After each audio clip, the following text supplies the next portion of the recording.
नमस्कार शेतकरी मित्रांनो. आजच्या या अत्यंत महत्त्वाच्या विश्लेषणात आपल्या सर्वांचं खूप खूप स्वागत आहे. मंडळी, आजकाल शेती करणं म्हणजे अक्षरशः तारेवरची कसरत झाली आहे, नाही का? एका बाजूला खतांचे गगनाला भिडलेले दर, तर दुसऱ्या बाजूला कधीही दगा देणारं लहरी हवामान. आपला उत्पादन खर्च दिवसेंदिवस वाढत चाललाय आणि हाती येणारा नफा मात्र कमी होतोय. अशा परिस्थितीत जर मी तुम्हाला सांगितलं की असा एक मार्ग आहे ज्याला 1 रुपयाचाही अतिरिक्त खर्च लागत नाही आणि जो थेट निसर्गाच्या तालावर चालतो, तर होय, तुम्ही अगदी बरोबर ऐकलत. आज आपण अशाच एका अत्यंत प्रभावी पण दुर्दैवाने विसरल्या गेलेल्या विज्ञानावर सविस्तर चर्चा करणार आहोत. हे विज्ञान समजून घेण्याआधी शेतीविषयक अशाच नवनवीन आणि खात्रीशीर माहितीसाठी शेतकरी ज्ञान म्हणजेच शेतकरी ज्ञान या आपल्या यूट्यूब चॅनलला नक्की सबस्क्राईब करा. चला तर मग या शून्य खर्चाच्या प्राचीन विज्ञानाची नव्याने ओळख करून घेऊया. आता साहजिकच तुमच्या मनात पहिला प्रश्न आला असेल, चंद्र खरोखरच आपल्या शेतात काय उगवतं आणि किती उगवतं हे ठरवू शकतो का? वरवर पाहता एखाद्याला हे जुन्या काळातल्या आजीबाईच्या बटव्यात्यातल्या लोककथेसारखं वाटू शकतं. पण मंडळी, थांबा, हे तसं अजिबात नाहीये. हे एक असं प्रगत विज्ञान आहे जे आपल्या पूर्वजांना हजारो वर्षांपासून ज्ञात होतं. पण दुर्दैवाने आजच्या आधुनिकतेच्या आणि रासायनिक खतांच्या धावपळीत आपण ते कुठेतरी हरवून बसलो आहोत. पेरणी आणि कापणीची अचूक वेळ थेट चंद्राच्या चक्रांशी म्हणजेच चंद्राच्या कलांशी जोडणं हा आधुनिक शेतीच्या अनेक समस्यांवरचा एक अत्यंत शक्तिशाली उपाय आहे. चंद्राच्या गतीचा नुसता थोडासा अभ्यास करून जर आपण आपली शेतीची कामं केली तर पिकांचं आरोग्य आणि आपलं उत्पादन नैसर्गिकरित्या आणि तेही विनाखर्च कित्येक पटींनी वाढवता येतं. हे कसं? तेच तर आपण आज समजून घेणार आहोत. चंद्र आधारित कृषी, ज्याला इंग्रजीत आपण लुनार ॲग्रिकल्चर म्हणतो, म्हणजे नेमकं काय बरं? बऱ्याच जणांना वाटेल की हे कोणतातरी जादूटोण्याचं किंवा तंत्रमंत्राचं काम आहे, पण अजिबात नाही. हा एका अत्यंत सखोल अशा जैविक लयबद्धतेचा म्हणजेच बायोलॉजिकल रिधमचा भाग आहे. निसर्गाने स्वतःचं असे घड्याळ सेट केलेलं आहे आणि त्यानुसार प्रत्येक गोष्टीची एक वेळ निश्चित आहे. चंद्राच्या आकाशातील स्थितीनुसार पिकांची पेरणी, लागवड, खुरपणी आणि कापणी यांचं एक अचूक वेळापत्रक तयार करणं म्हणजे चंद्रावर आधारित शेती. वनस्पतींची नैसर्गिक वाढ अगदी झपाट्याने होण्यासाठी आणि आपल्या जमिनीतील मातीचं आरोग्य सर्वोच्च पातळीवर नेण्यासाठी निसर्गाच्याच अमर्याद ऊर्जेचा हुशारीने वापर करणं हा यामागील मुख्य उद्देश आहे. म्हणजे बघा, निसर्गाची ताकद आणि आपली मेहनत यांचं हे एक सुरेख गणित आहे. आता या विज्ञानाच्या मुळाशी जाऊया. शेतीतील आपली प्रत्येक कृती चंद्राच्या 2 मुख्य टप्प्यांवर अवलंबून असते. पहिला टप्पा म्हणजे वाढता चंद्र, ज्याला आपल्या भारतीय पंचांगानुसार आपण शुक्ल पक्ष असं म्हणतो. हा काळ अमावस्येच्या दुसऱ्या दिवसापासून सुरू होतो आणि थेट पौर्णिमेपर्यंत चालतो. या 15 दिवसात चंद्र दररोज आकाराने मोठा मोठा होत जातो. आणि दुसरा टप्पा म्हणजे घटता चंद्र किंवा कृष्ण पक्ष, जो पौर्णिमेनंतर सुरू होऊन अमावस्येपर्यंत चालतो, जिथे चंद्र हळूहळू लहान होत जातो. तुम्हाला कदाचित आश्चर्य वाटेल, पण आकाशात घडणारे हे 2 साधे वाटणारे टप्पे पृथ्वीवरील प्रत्येक वनस्पतीच्या, झाडाझुडपांच्या आतील हालचालींवर अत्यंत मोठा आणि थेट प्रभाव टाकत असतात. सर्वात आधी आपण पहिल्या टप्प्यावर म्हणजेच वाढत्या चंद्रावर लक्ष केंद्रित करूया. मित्रांनो, अमावस्येपासून पौर्णिमेपर्यंतच्या या काळात पृथ्वीवर एक अत्यंत प्रबळ अशी ऊर्ध्वगामी ऊर्जा काम करत असते. सोप्या भाषेत सांगायचं तर ही ऊर्जा प्रत्येक गोष्टीला वरच्या दिशेने खेचत असते. जसा जसा आकाशात चंद्र वाढत जातो तसतशी वनस्पतींच्या आतील आर्द्रता, पाणी आणि सर्व जीवनरस जमिनीतून मुळांद्वारे पानांच्या आणि खोडाच्या दिशेने अत्यंत जोराने ओढला जातो. ह्या काळात झाडांची मुळे जमिनीमध्ये झपाट्याने विस्तारतात. बियांमधून अंकुर फुटण्याची जी गती असते ती या शुक्ल पक्षाच्या 15 दिवसांच्या काळात सर्वाधिक असते. असं म्हणता येईल की या काळात संपूर्ण निसर्ग एका प्रचंड वाढीच्या आणि उत्साहाच्या मनस्थितीत असतो. मग आता विचार करा, या वाढत्या चंद्राच्या ऊर्जेचा आपण आपल्या शेतात प्रत्यक्ष कसा फायदा करून घेऊ शकतो? तर जर तुम्हाला नवीन बियाणे पेरायचे असतील तर हा 15 दिवसांचा काळ सर्वोत्तम मानला जातो. या काळात जमिनीत टाकलेल्या बियांची उगवण क्षमता, ज्याला आपण जर्मिनेशन रेट म्हणतो, ती आश्चर्यकारकरित्या वाढलेली असते. तसेच नर्सरीतून आणलेली छोटी रोपे मुख्य शेतात लावण्यासाठी किंवा टोचण्यासाठी हीच वेळ सर्वात योग्य असते. कारण रोपांना नवीन जमिनीत रुजायला लागणारी ताकद आता निसर्गच त्यांना देत असतो. विशेषतः पालक, कोबी यांसारख्या पालेभाज्यांची लागवड करण्यासाठी हा काळ अक्षरशः अमृत असमान मानला जातो. या काळात लावलेली पिके अत्यंत जोमदार, निरोगी आणि हिरवीगार येतात, हे अनेक शेतकऱ्यांनी अनुभवलं आहे. आता वळूया दुसऱ्या अत्यंत लक्षवेधी टप्प्याकडे.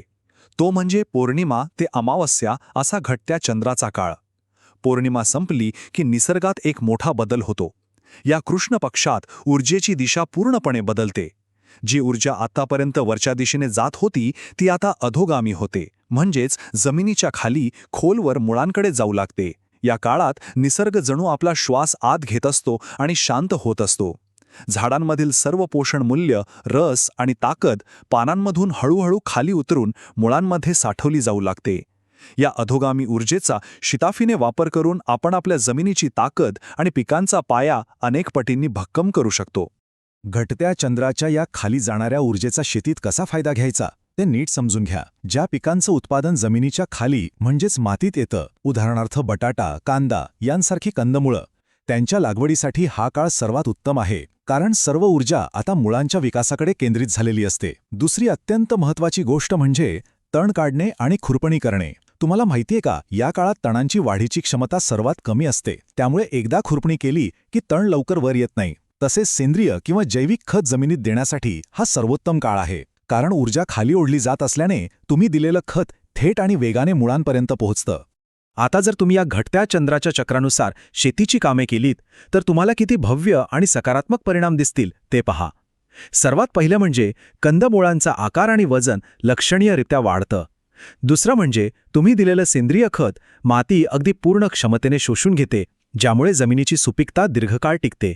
आणि तिसरं, सर्वात आश्चर्यकारक आणि पैशांची बचत करणारा फायदा म्हणजे पिकांवरील कीड आणि रोगांच्या प्रादुर्भावात खूप मोठी घट होते. हे कसं? तर या काळात झाडाचा सर्व रस मुळांकडे गेलेला असल्याने पानांमध्ये कीटकांसाठी पुरेसं अन्न उरतच नाही, त्यामुळे कीटक पानांवर हल्ला करत नाहीत. हा निसर्गानेच तयार केलेला कीड नियंत्रणाचा किती विलक्षण आणि पूर्णपणे मोफत मार्ग आहे, विचार करा. आता आपण एका अत्यंत महत्त्वाच्या आणि तार्किक प्रश्नाकडे वळूया. हे सर्व ऐकायला तर खूप छान वाटतंय, पण यामागे खरेच काही सायन्स आहे का? यामागील प्रत्यक्ष भौतिक विज्ञान काय आहे, की हा फक्त एक योगायोग आहे? तर मंडळी, चंद्राचा आणि पृथ्वीवरील पाण्याचा संबंध हा केवळ एक समज किंवा अंधश्रद्धा नाही. तो गुरुत्वाकर्षणाचा म्हणजेच ग्रॅव्हिटीचा एक जगमान्य आणि सिद्ध झालेला नियम आहे.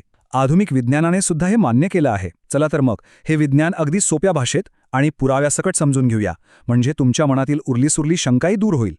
समुद्रात येणारी भरती आणि ओहोटी हे चंद्राच्या ताकदीचं सर्वात उत्तम आणि जिवंत उदाहरण आहे. आपण सर्वांनीच पाहिलंय की पौर्णिमेच्या काळात चंद्राच्या शक्तिशाली गुरुत्वाकर्षणामुळे समुद्राचं अथांग पाणी कित्येक फूट वर खेचलं जातं. आता मला सांगा, जर चंद्राचं गुरुत्वाकर्षण एवढ्या प्रचंड मोठ्या समुद्राच्या पाण्याला खेचू शकतं, तर त्याचा प्रभाव पृथ्वीवरील इतर सजीव गोष्टींवर आणि पाण्यावर का पडणार नाही? अगदी तसंच घडतं आपल्या शेतात. चंद्राच्या याच आकर्षणामुळे वनस्पतींच्या आतील रस आणि पाणी वरच्या दिशेने खेचलं जातं. ही हालचाल डोळ्यांना दिसत नसली तरी ती अत्यंत सूक्ष्म आणि झाडाच्या वाढीसाठी अत्यंत निर्णायक असते. येथे एक अत्यंत महत्त्वाचा जैविक घटक समोर येतो, जो तुम्हाला विचार करायला भाग पाडेल. कोणत्याही वनस्पतीच्या शरीरात सुमारे 70% पाणी असतं. होय, 70%. मानवी शरीराप्रमाणेच वनस्पतींचीही रचना असते. आता विज्ञानाचा अगदी साधा नियम काय सांगतो? जर वनस्पतींमध्ये 70% पाणी आहे आणि चंद्राचं गुरुत्वाकर्षण पाण्यावर थेट प्रभाव टाकतं, तर चंद्राच्या गतीचा वनस्पतींवर थेट प्रभाव पडतोच पडतो. हे कुणीही नाकारू शकत नाही. याच पाण्याचा प्रवाह ओळखून तो कधी वर जातोय आणि कधी खाली येतोय हे बघून पेरणी आणि कापणीचे चक्र चालवणे हे निव्वळ आणि शुद्ध विज्ञान आहे. यात कोणतीही शंका नाही.